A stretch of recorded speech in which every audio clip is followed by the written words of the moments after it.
ദേശീയപാത 6 വരിപ്പാതയിലെ കുറുക്കുവഴികൾ അപകടകണിയാകുന്നു. ഇതുവഴി റോഡ് മുറിച്ചു കടക്കവെയുള്ള അപകടങ്ങൾ തുടർക്കഥയായിട്ടും അധികൃതർ മൗനം പാലിക്കുന്നതായി നാട്ടുകാരുടെ പരാതി. കഴിഞ്ഞ ദിവസം ചേളാരിയിൽ 6 വരിപ്പാതയുടെ മധ്യഭാഗത്തായി നിയമവിരുദ്ധമായി സ്ഥാപിച്ച കുറുക്കുവഴിയിലൂടെ മറുഭാഗത്തേക്ക് കടക്കാൻ ശ്രമിച്ച സ്കൂട്ടറിൽ കാർ ഇടിച്ചുണ്ടായ അപകടത്തിൽ സ്കൂട്ടർ യാത്രക്കാരന് ഗുരുതര പരുക്ക്. Vengara KSEB സെക്ഷനിലെ sub engineer Sudheendranath എന്നയാളാണ് അപകടത്തിൽപ്പെട്ടത്. പരുക്കേറ്റയാളെ ആദ്യം സമീപത്തെ സ്വകാര്യ ആശുപത്രിയിൽ പ്രവേശിച്ചെങ്കിലും പരിക്ക് ഗുരുതരമായതിനാൽ കോഴിക്കോട് മെഡിക്കൽ കോളേജ് ആശുപത്രിയിലേക്ക് മാറ്റുകയായിരുന്നു. എറണാകുളം വൈറ്റിലയിൽ നിന്നും വടകരയിലേക്ക് പോകുന്ന കാറാണ് സ്കൂട്ടറിൽ ഇടിച്ചത്. ഇതേ സ്ഥലത്ത് വെച്ച് ഞായറാഴ്ചയുണ്ടായ അപകടത്തിൽ കാൽനടയാത്രക്കാരന് ഗുരുതര പരുക്കേറ്റിരുന്നു. റോഡ് മുറിച്ചു കടക്കാൻ ശ്രമിക്കവെ കാറിടിച്ചായിരുന്നു അപകടം. ദേശീയപാത 6 വരിപ്പാതയിലൂടെ റോഡ് മുറിച്ചു കടക്കാൻ പാടില്ലെന്നിരിക്കെ കാൽനടയാത്രക്കാർക്കും ബൈക്ക് യാത്രികർക്കും റോഡ് മുറിച്ചു കടക്കാനുള്ള സൗകര്യത്തിൽ കുറുക്കുവഴികൾ ഒരുക്കിയതിനാൽ ഇതുവഴി മറുഭാഗത്തേക്ക് കടക്കാൻ ശ്രമിച്ചവരാണ് അപകടത്തിൽപ്പെട്ടത്.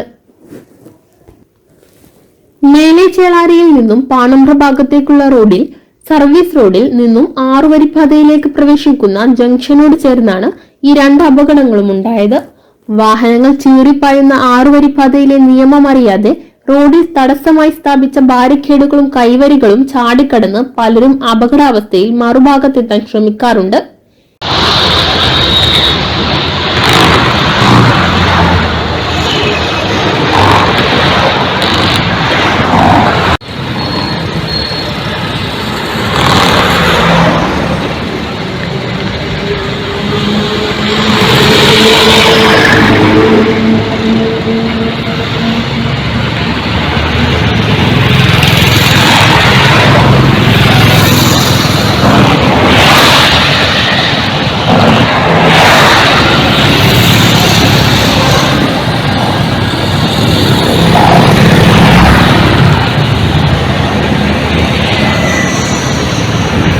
എന്നാൽ 6 വരിപ്പാതയുടെ മധ്യഭാഗത്തായി പലയിടങ്ങളിലും ഇരുചക്ര വാഹനങ്ങൾക്കുൾപ്പെടെ മറുഭാഗത്തേക്ക് പ്രവേശിക്കാനുള്ള സൗകര്യാർത്ഥം ദേശീയപാത അധികൃതർ ഒരുക്കിയ ഈ വഴികൾ നിയമാനുസൃതമാണെന്ന ധാരണയിലാണ് പലരും ഈ വഴി റോഡ് മുറിച്ചു കടക്കുന്നത്.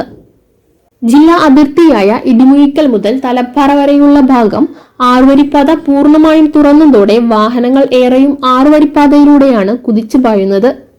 6 വരിപ്പാതയിലെ സ്പീഡ് ട്രാക്കിലൂടെ ഉൾപ്പെടെയുള്ള വാഹനങ്ങളുടെ വേഗത അറിയാതെ റോഡ് മുറിച്ചു കടക്കുന്ന പലരും തലനാരിയേക്കാണ് പലപ്പോഴും ദുരന്തമുഖത്തു നിന്നും രക്ഷപ്പെടുന്നത്. ചീറിപ്പാഞ്ഞെത്തുന്ന വാഹനങ്ങൾ ഓടിക്കുന്നവർ പാത മുറിച്ചു കടക്കുന്നവരെ കണ്ട് പെട്ടെന്ന് എന്തു ചെയ്യണമെന്നറിയാതെ പകച്ചു പോകുന്ന സ്ഥിതി ഉണ്ടാവാറുണ്ടെന്ന് ഡ്രൈവർമാർ പറയുന്നു. പെട്ടെന്ന് ബ്രേക്ക് ചെയ്യുന്നതും ട്രാക്ക് മാറ്റുന്നതും കൂടുതൽ അപകട സാധ്യതയ്ക്കിടയാക്കുമെന്നാണ് ഇത്തരം റോഡിലൂടെ വാഹനം ഓടിച്ച് പരിചയമുള്ളവർ പറയുന്നത്. ന്യൂസ് പ്രഭാതം, ചേളാരി.